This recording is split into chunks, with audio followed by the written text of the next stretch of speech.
Society Matters.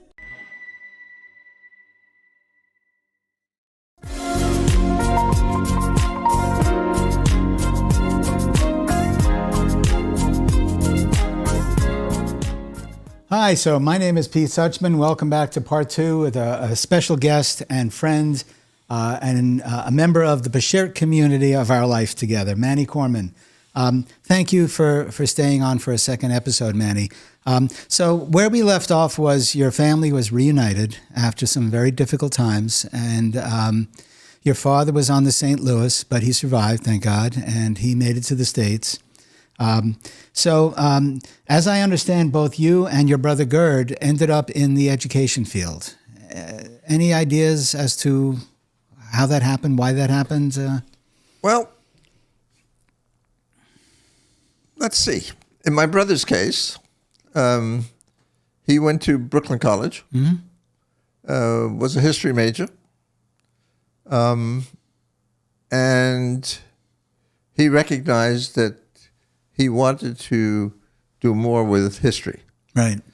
And so he applied for his master's, and he got his master's. And then he applied for a PhD at the University of Wisconsin. Actually, he applied for the master's at the University of Wisconsin as well.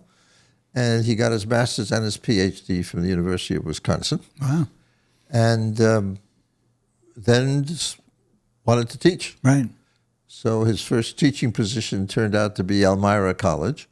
Upstate New York. Upstate New York. And then he saw an opening at Cornell University, and he was accepted to Cornell University to the School of Industrial Labor Relations. Wow. And he became the American historian for the School of Industrial Labor Relations. Wow. I'm not sure if he was not the first American historian in that building. Right.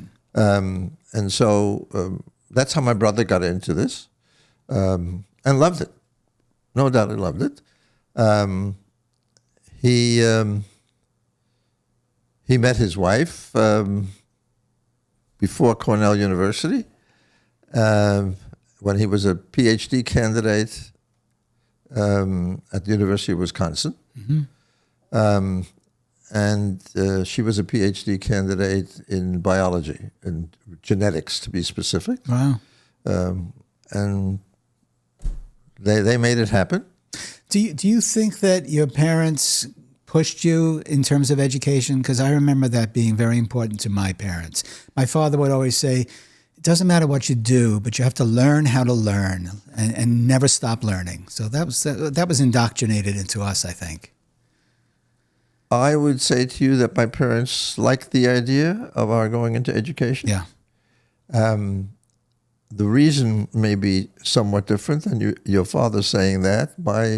I think my parents it's a secure life. Right. Yes, I get that. Something they never quite experienced. Yes. Right. Yes. So the security of education and so on and so forth. They should only know what's going on today in today's world. Yeah. Yeah. And with me, it was interesting because I went to Queens College. Now, you said before, I asked you during the break here, how are you so good at remembering numbers? And you said you've always been a numbers guy. So yeah. you started out as a math teacher. Math major. 9th grade. Yeah, I taught Teaching. math. Yeah. Right. But at Queens College, I Yeah, was a Queens math College, major. that's where I went, yeah. I took all the credits necessary to be a math major. Yeah. And so when I was a sophomore on campus, I was kind of active, which is my persona really, that being active in life and so on and so forth. Mm-hmm. And so I was active in some organization on campus, and I met a guy who was doing a PhD in psychology, and he had a survey sheet that he had created as part of the doctorate. And he asked people such as me to take that. And it was to determine if he could determine what the profession you should be going into based on your answers to the questions, which was very interesting. Yeah. comes to me and says, "You should be a teacher." Really? I think that had a lot of influence. Yeah. I remember taking an interest inventory in high school too. Yeah. I think that test still continues. And so I liked the idea. I took education courses, took math courses, and I finished that. And it was the smartest thing I did. Yeah. Because when I came out of the Army, I then went into the Army after finishing my undergraduate time. It was Korean War time. Right. And I never went to Korea. I ended up in Colorado Springs, Colorado. So I did that. When I came back to New York, my girlfriend, who became my fiancée, I was at her house, and her parents had some guests who were in the business world, and the guy from the business world tried to convince me to join him after I finished my master's degree that I was working on. So I did that. And I did the smart thing later on. I left it. And that happened because I got a call from my former student teaching professor. Wow. Who said, there's a job available at a junior high school in Flushing, Queens. There was a teacher there who ended up not having the credentials, and I know that you have the credentials. Would you be interested? I said, sure. Wow, amazing. That was the beginning of my career. And so I ended up in that school. It was a new school that was just opening up. Uh-huh. And I ended up as a teacher, and I ended up as assistant principal in that building a few years later, and then left to become an elementary school principal and then a junior high principal. Amazing. And I had a 39-year career, which I loved. I remember that I went to Queens College also, and I had been a psychology major for 3 years. And I ended up having to do 100 hours in a psychiatric ward. I think it's now Winthrop Hospital. And it was One Flew Over the Cuckoo Nest time, and they were doing electroshock therapy, and I didn't like what I saw. And much to my parents' dismay, I dropped out of college for a year and a half, and I traveled. I ended up working at Camp Hadar up in Connecticut, a Jewish camp. And I realized I loved working with kids. So I went back to school for an education degree, got a master's in environmental science from Queens College. And looking back on it, 38 years in Great Neck went so fast. It's unbelievable. All right. So you both ended up with successful careers in education. Great. So one of the things I'd like to explore with you is I feel a strong need to do these podcasts because it keeps my story and my parents' story alive. You have been doing presentations for quite a while, I take it. Yes. I would love you to talk a little bit about some of the presentations that really stand out for you and how your story is received. It's interesting. I'm amazed at how the way I present my story has changed over the years. How so? Well, I now have a thumb drive with pictures, and Sure. That's a recent thing in the last few years. Right. Before that, I just spoke. Right. The thumb drive with the pictures and maps makes all the difference in the world. Sure. That's one thing. I also kind of learned how to structure the story. I structure the story where I speak about us being deported. Actually, I start with my uncle being assassinated in 1933, because I feel that gives you some idea, gives the audience some idea of what was happening in Germany in 1933 after Hitler became the chancellor. Right. And my uncle was an active fighter of the Nazi regime. Right. Physically so, in that little town of Elberfeld. Elberfeld? Elberfeld. In the Rhine area. Okay. And so they arrested him a couple of times. A second time, they released him, and then followed him home and killed him in front of his parents' house. Oh, my God. So, and just by the way, in 1998, a plaque as a memorial to my uncle, is now sitting in the place where he was shot And if on the I'm walls if of I'm not Elberfeld. mistaken, the plaque says so and so was murdered. That's right. It Oh, yeah. doesn't couch it. No, they don't couch it. Yeah. Don't couch it at Yeah. all. So that's how I start that Right. thumb drive. And then I have some pictures of Hamburg, what my school looked like, what my synagogue looked like. Then we have a map of the trip from Germany to Poland when we were deported. And there were 15,000 people involved in that situation. And then I have a map of the St. Louis, Yeah. showing people how it left, where it went to, where it fooled around, and then went back. Yeah. And then so I said to myself, the way to present this is we all are a family. Then my father leaves us, so I tell the father story. Yeah. Leave him in Holland once he's there, then go back to Poland and tell mother's story trying to get her kids on a Kindertransport. Once they're in England, leave that, and then go back to tell the mother's story in terms of what she does. Yeah. And then I put the pieces together at the end, which turned out to be the right approach because it kept people interested in all the units that were necessary to make this a real story. Yeah. It's amazing. I remember we did a screening of One Life out in Huntington. Yes. And so many people came up to meet with you afterwards. That's right. Your presentation is phenomenal. And I think people appreciate the details that you can bring to the story. Have you presented to young children at all? Yes. How does that Well, go? How do you do that? How do you define young? Well, elementary age? Middle school? I've done 6th grade and up. Really? 6th grade and up. In fact, I'm doing 6th grade next week, one day. Wow. I was asked by the Great Neck School System to talk to a 5th grade class. Wow.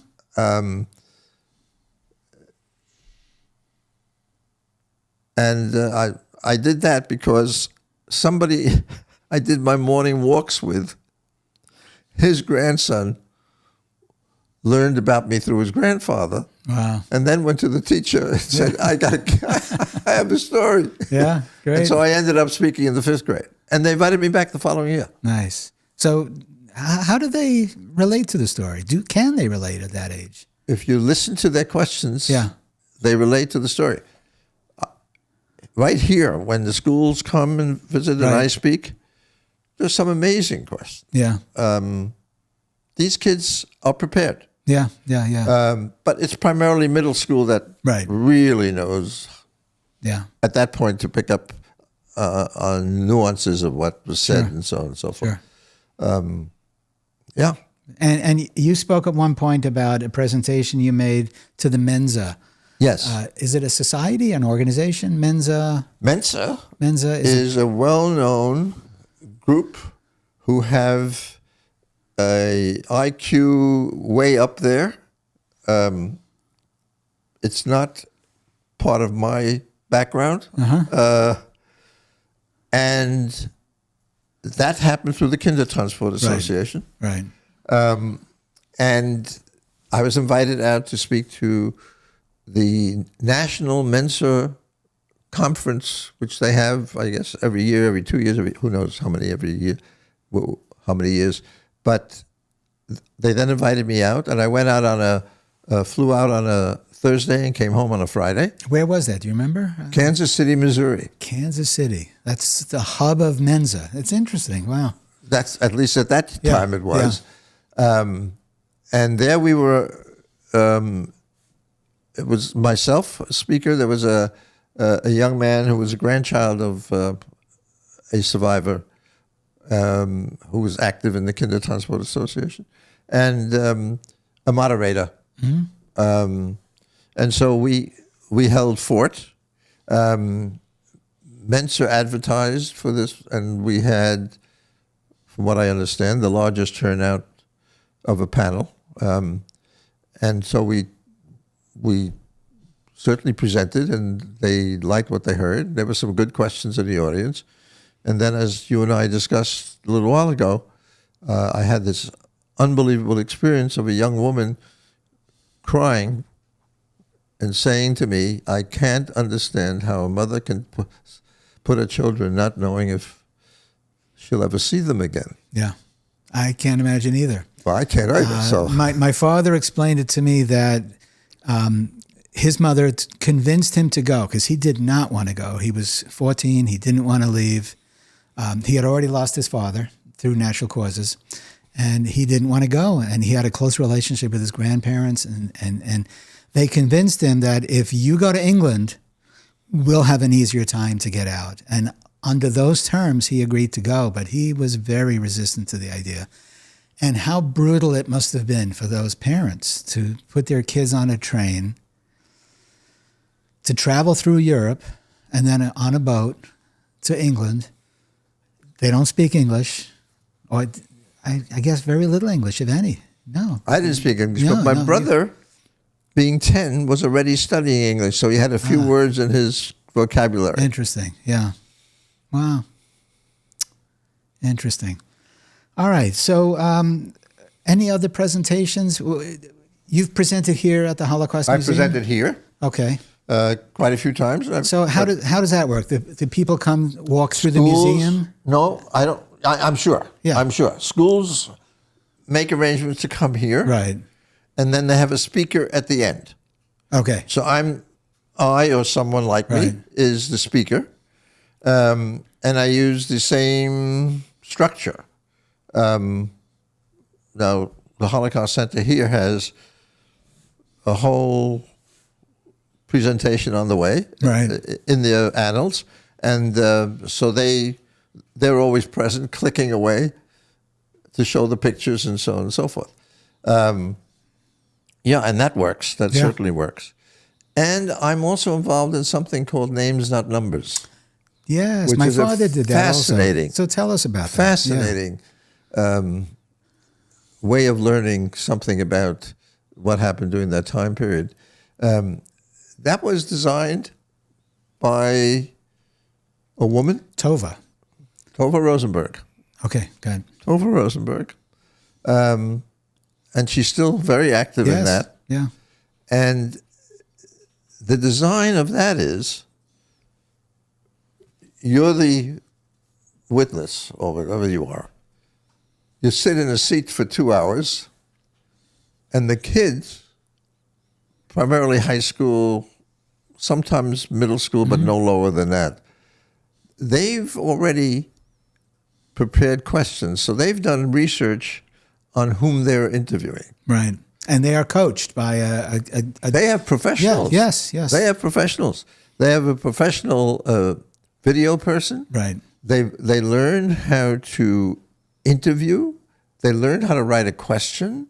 It's amazing. And not only do they have, and they learn how to edit, because they take this hour and a half to 2 hour interview and they knock it down to 24, 25 minutes. Yeah. And then they have a final event where they invite the people who were interviewed to be in an auditorium to see the final products. Tell you a quick story.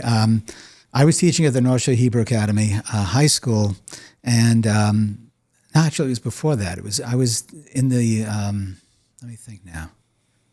Yeah, my dad at Great Neck Synagogue. And my dad. I brought my dad in to be interviewed by middle school kids at the North Shore Hebrew Academy with Names Not Numbers, and he was so touched by it. But what was so amazing for me was when I took the job teaching the high school at the North Shore Hebrew Academy, the middle school kids that had interviewed my father now became my students in the high school, and they had such amazing memories of being involved. It was not just the hard skills of learning how to run a camera, learning how to put a microphone on, how to edit, but the soft skills of how to interview, how to ask questions respectfully, how to prompt people to get into their own life stories. The kids were so touched by that program. It was amazing. Yeah, Just it's a great amazing. program. Yeah. I think it's a great program. All right, so we have 5 minutes left. I just want to make sure you're aware that on May 4th, the Kindertransport Association is installing a Kindertransport memorial bench here in the Children's Garden. And we will be doing a podcast about that also. But the idea for that came to me from England. I had read on the internet that there are benches in England, in certain townships, that have a sign next to it. If you see someone sitting at this bench, they're lonely. Go stop and talk to them. And I thought that was so nice. That's very nice. It breaks the ice. That's very nice. So then I heard that at Harwich, England, Harwich, there is a talking bench. And when you sit down at the bench and you press a button, you get a digitized story about the Kindertransport. But all the shop owners were complaining about the noise. And when the idea circulated amongst the board of the Kindertransport, we decided not to put a talking bench in per se with a digitized voice, because the garden next to the museum is kind of a quiet place to talk through. So we ended up putting a QR code. So when people now, after May 4th, after the bench is installed, when people go into the garden now, they will see a bench, they will see a QR code that they can scan. It'll download a link to the oral histories of the Kindertransport. So I would invite you, if your oral history is not there, we could put you into that mix so that people who visit the Holocaust Memorial Center now will be able to connect with the Kindertransport Association through the website and hear some of the actual oral histories. And that's how we keep it going. And we have hopes of putting these benches all over the United States to start with, and hopefully all over the world, at schools and museums and libraries. Bricks that they're putting in? Yes, memorial bricks. Memorial bricks. Yeah. All right. I'm going to. I was invited to Hamburg, Germany, by the way. So I'm going back there for the week of June 15th to June 22nd. So what's happening in Hamburg? I'm not sure. Okay. But I know that my 2 sons are going. My daughter-in-law's going. One of them. My 2 grandchildren, and Ariel's fiancé. Yes, I heard. Mazel tov. Thank you very much. Thank you very much. So you'll be presenting, I take it. They tell me, my kids tell me that I'm going to be speaking for 5 minutes. So okay. I have to prepare something, which I will do in English and definitely not in German. Sounds good. So as we wrap up, we have a little over 2 minutes left.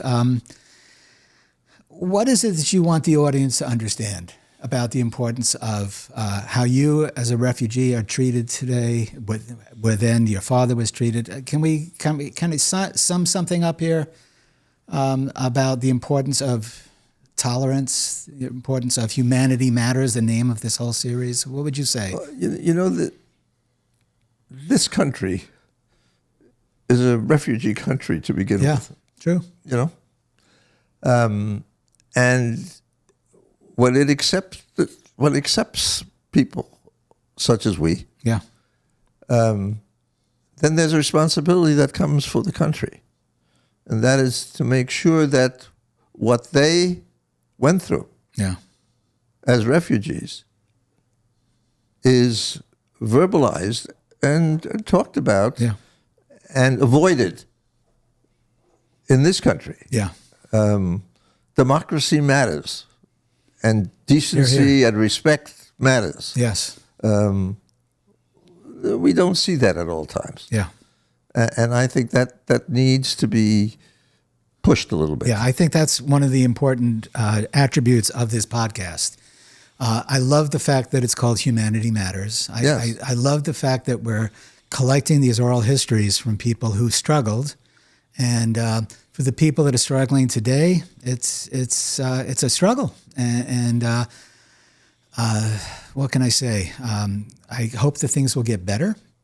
I hope that